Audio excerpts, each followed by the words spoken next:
Bienvenidos nuevamente a este espacio de investigación, análisis y crítica sociopolítica y cultural, todo esto que ocurre en México. Y hay una cosa muy importante, datos que no debemos desestimar. México está en la debacle, lo hemos mencionado repetidamente, pero las estadísticas, los estudios revelan una catástrofe en cuanto a la economía. Más pobres, más desempleo y los ricos aumentan cada vez más sus fortunas. Y la pregunta acá es, ¿podremos sobrevivir en este México? Este México que será convertido en la fábrica de pobres.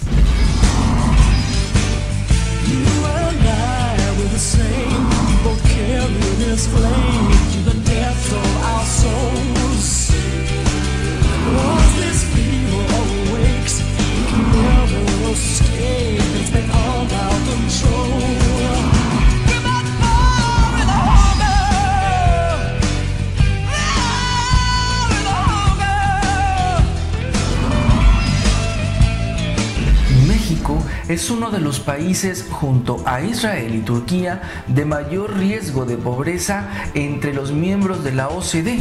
El salario mínimo debería ascender a 16.445 pesos mensuales. El salario mínimo de la clase trabajadora mexicana es de apenas 14.532 pesos.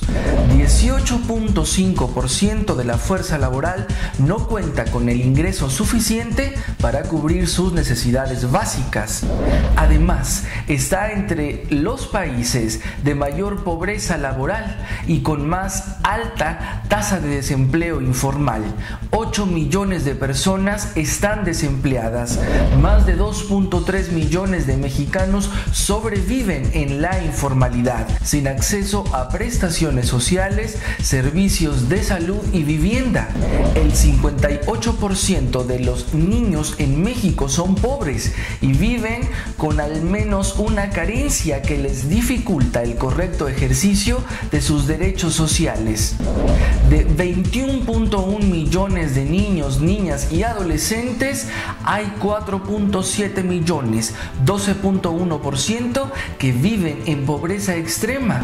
10.349.177 trabajadores no pueden comprar la totalidad de los 40 alimentos básicos. Una familia promedio puede comprar solo el 34% de una canasta de productos recomendables. La economía este año solo crecerá 1.1%, muy lejos del 3.9% previsto para este año. No resulta extraño que México iba a estar en estas condiciones deplorables con la llegada del títere de este impuesto por Salinas, el grupo Atlacomulco y Televisa. No es extraño ver estos índices tan desalentadores para nuestro país.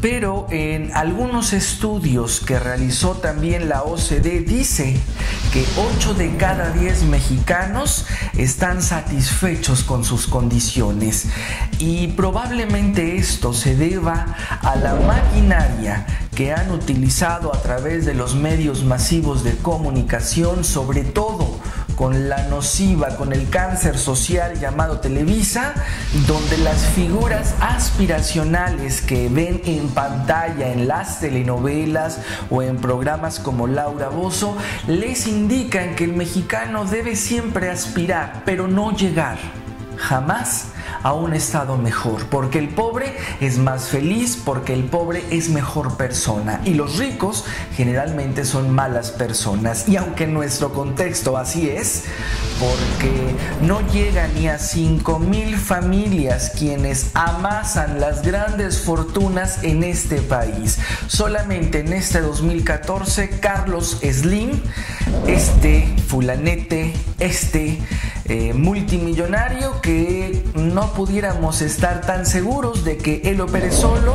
Habrá que ver qué tan cierto es aquello de que es un prestanombre de Salinas, Pues Forbes, esta revista americana, reveló los 72,000 millones que en este año tiene este personaje. Y como en las telenovelas, la mayoría de los contenidos que nos venden nos hacen pensar que no debemos aspirar a más, que entre mayor pobreza, mayor felicidad y amor real, amor puro podemos tener. Mientras que la Secretaría de Hacienda, una vez más como el año pasado, queda muy lejos de las expectativas que nos han dicho. Una mentira más, una mentira menos, que más da. Todo lo que provenga de ellos es igual de falso. Fernando Aportela aseguró que durante el segundo semestre de 2014 es cuando se verá un crecimiento. Lo mismo nos dijeron el año pasado. La diferencia de hoy es que estamos inundados de pobreza, estamos inundados de falta de oportunidades laborales, y todo esto como un desencadenante de la violencia que estamos viviendo, independientemente de cómo ellos mismos la provocan para generar el caos, el pánico, ese que les resulta tan conveniente, sobre todo ahora que se está privatizando Pemex. Ese que busca desplazar a la gente de sus lugares, de donde viven, porque ahí van a llegar las grandes corporaciones que tendrán nuestro petróleo en sus manos. A nivel país somos 90 millones de mexicanos en situación de pobreza o vulnerabilidad económica. ¿Cuántos salimos a las calles a exigir nuestros derechos? Salgamos de la enajenación y seamos activos promotores de educación e información. Solamente con ese paso que diéramos, exigiendo lo que nos corresponde, porque no tenemos que conformarnos con limosnas. Pagamos muchísimo dinero por estar viviendo en este país, que tenemos las condiciones más inmundas, que todo nos cuesta tan caro que ni siquiera para la canasta básica nos alcanza.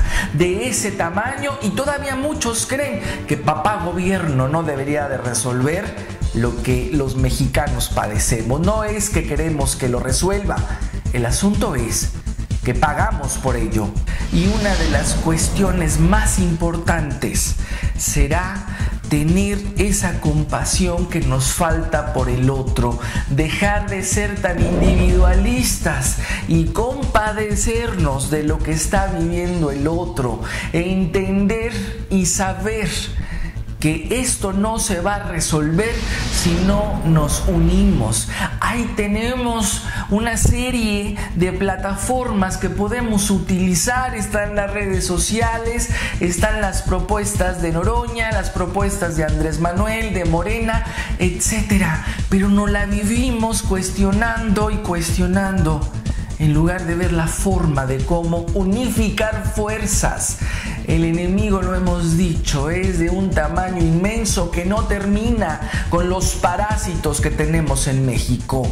Estos lacayos obedecen órdenes, obedecen principalmente a Estados Unidos.